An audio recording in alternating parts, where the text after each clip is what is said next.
Good morning. Well, couple of days back, I had released a breaking news on the Facebook, which was confirmed by CBC later on, that a homegrown terrorist, was liquidated by RCMP just near Toronto, and his purpose was to detonate IEDs, that's the bombs, in Toronto in the morning time, in the rush time, either in a commercial center. And the tip for this was provided by FBI. Thanks to FBI, that the citizens of Toronto and the Canadians were saved the deaths, the mayhem, the bloodshed, and the terror.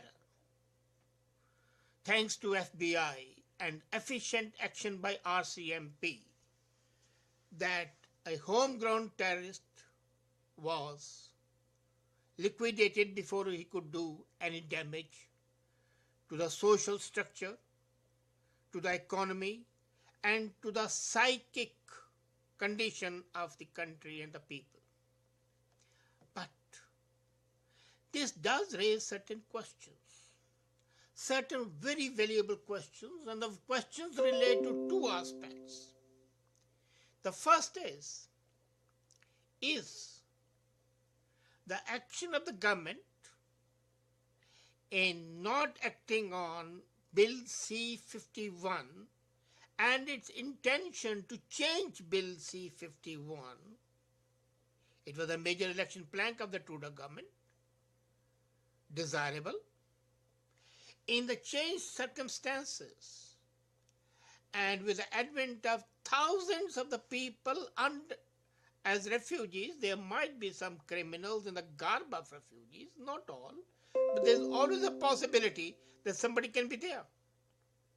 Now these refugees are some small portion which might be there or not, and then homegrown ones and people who have already infiltrated the country. Bill C-51 was supposed to contain them. But the Trudeau government, at that time the Liberal Party, make it an election plank, and they have got to change that law. But should they change the law, looking at it, that these were 11 people who were counted as prospective terrorists and were under the watch of RCMP and CSIS. Despite under the watch, Aaron driver could detonate one bomb in the taxi was injured, before RCMP liquidated him. And this might not have been possible. This might not have happened had FBI not been careful enough to warn RCMP about the impending attack on Toronto. Now the question arises, apart from Bill C-51, which we shall discuss presently, what is the relevance of the peace bonds? This guy was under a peace bond since he was a suspect. And yet, he could not only procure but also assembled bombs. Now, what sort of peace bond is it which doesn't let the police know that a known terrorist and a criminal, that a known enemy of the state is procuring material for building a bomb? What sort of intelligence is it that doesn't reveal to the monitoring authorities? Peace bond is supposed to be monitored all the time. Nobody knows in the monitoring authority that this guy is hell-bent on creating mayhem, is hell-bent on killing innocent Torontonians and innocent Canadians, is hell-bent on being a psychopath. Anybody who kills innocent people is nothing but a psychopath and a sociopath, of course. And then apart from that, he was always talking about the harm being done to the Muslims. He was always talking about the need to shed the Canadian American blood. He was always talking of the revenge. And interestingly, his father was an Air Force officer and now is a pastor, a minister of the Christian church. It was a broken home. And in this country, we always take very lightly to the kids coming from broken homes as if it gives them an excuse to indulge in any crime. Crime against a person or crime against a nation. Now, this guy, when he was arrested, when he was being liquidated, his father now says that he has no problem and everything. But the point is, my comment is, A, the relevance of the peace bonds, are they useful? And secondly, should Bill C-51, which was an extremely well thought of action by the Harper government, be either diluted or removed? The ball is in the court of the government, of course. They are committed to do it. But should they do it? You see, there are many things which one makes a commitment. But in the hindsight, we find that our commitment was based on either wrong presumption or wrong information or wrong hypothesis or wrong reasoning. And in case any government realizes that its plank was an absolute act of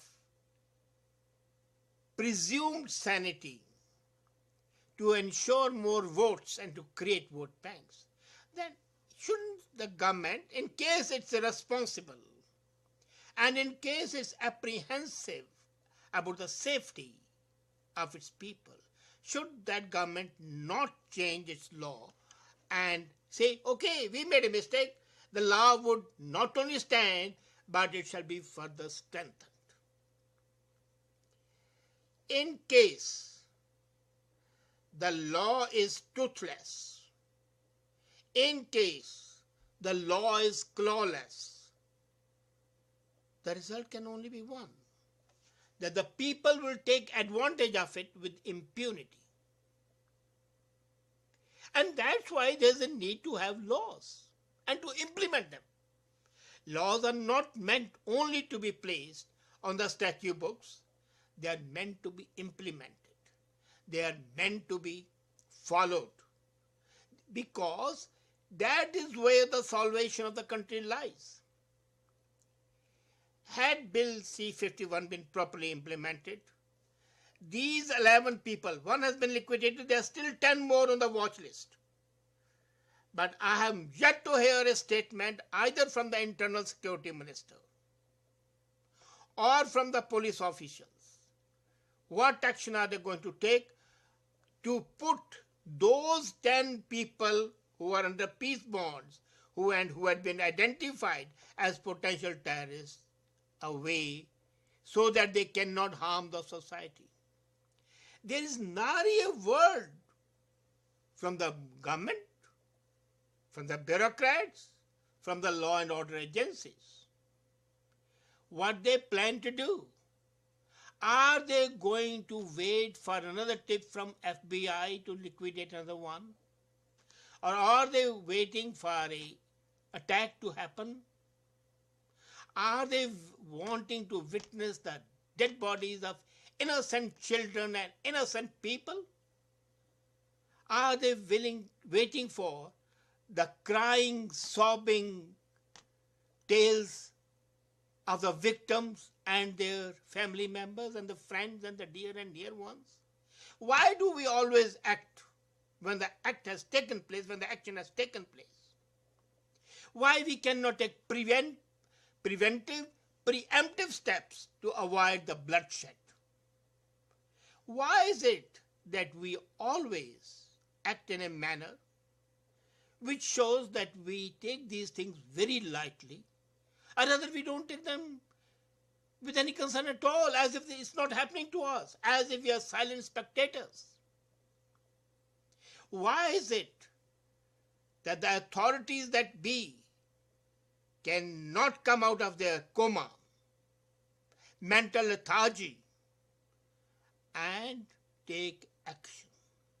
What prohibits the Internal Security Minister to declare, or the Law and Order Minister, or the Justice Minister to declare Bill C-55 was, is, and shall continue to be on the statute books? What we had assured in election doesn't seem to be relevant, doesn't seem to be plausible, and we appreciate the work done by the previous government and will follow the law and instruct the police authorities to implement it rigorously. Let it not stand on its false sense of prestige. Secondly, the peace bonds. Now, peace bonds are signed and there's supposed to be many mechanisms. In this case, his electronic monitor was removed. Why? It's the same thing which happened in Omar Carter's case. Luckily, Omar Carter is keeping quiet till date, but who knows? Are we not playing with the fire? And when a person has been known to have the leaning towards terrorism, when we are aware that there is a person whose actions are inimical to the state of the people, and when we know that somebody is going to hurt our people, is it not at that time required that the peace bonds be converted into incarceration, arrest, and prosecution? I don't say liquidation, no. Let the law have its course, let the justice have its course, but protect the people all the same. Now, in this case, after he had posted the peace bonds, the judge removed the restrictions. As a matter of fact, this right to remove the restrictions under peace bond should be taken away, or special terror judges should be appointed to look into it. The judges who have got special training in handling such cases, who have been provided specialized training in terrorism, its causes, what it results in. An ordinary JP will take it as a symbol. Well, this man is a crime. Why wear a electronic monitor? Why report 3 times a day to the police station? It is difficult. Difficult for whom? Would the people who die not have any rights, and whom would they complain to after they are dead? And even if they survive, what compensation is there for them?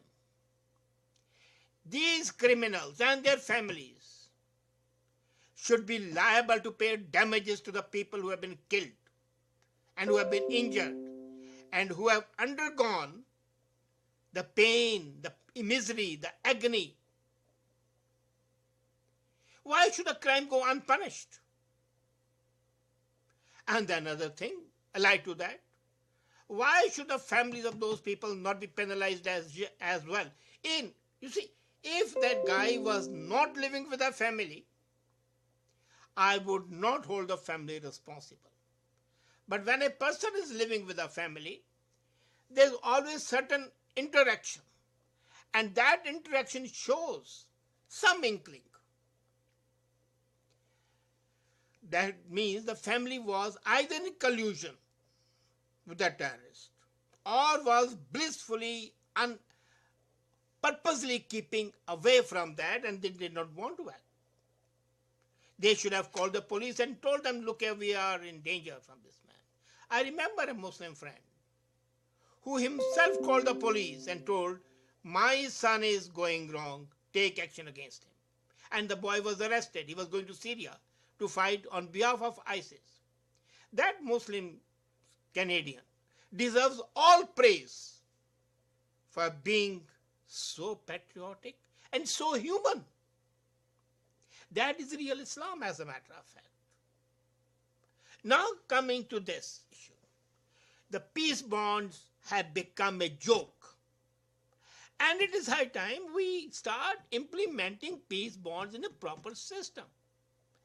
Let the person under peace bond not have any latitude whatsoever. Let him be so rigorously monitored that it dares not make a move until it sends its vibrations right up to the proper authorities and immediate preventive action is taken and the man is put in such a place where he is unable to harm the society and the people. But when I see the extreme neglect of their responsibility, the absolute abdication of responsibility, I am shocked. Prime Minister is vacationing, but other ministers are there, and in such a situation, when it could have been a major disaster and a major tragedy for the people, the Prime Minister should at least have made a statement. There is not even a statement from the Prime Minister. There is not even a statement from the Premier. There is not a statement from the Attorney General. There is not a statement from the Minister of Interior Security. There is no statement from the Commissioner of RCMP. A statement assuring people that they are going to take such action that such dastardly attacks and machinations would not fail. When I got up in the morning, I found 8 attacks had taken place in Thailand. 8 terrorist attacks. But they are taking action. They have immediately rounded up people. Here we were practically attacked. One bomb did explode before the man was liquidated. And you can be sure now, half a dozen other people, bodies are going to come up and say, well, he was mentally disturbed. Bullshit.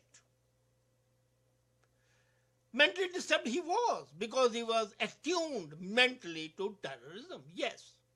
But that's a crime. That's a crime not only against the country and the nation, that's a crime against humanity.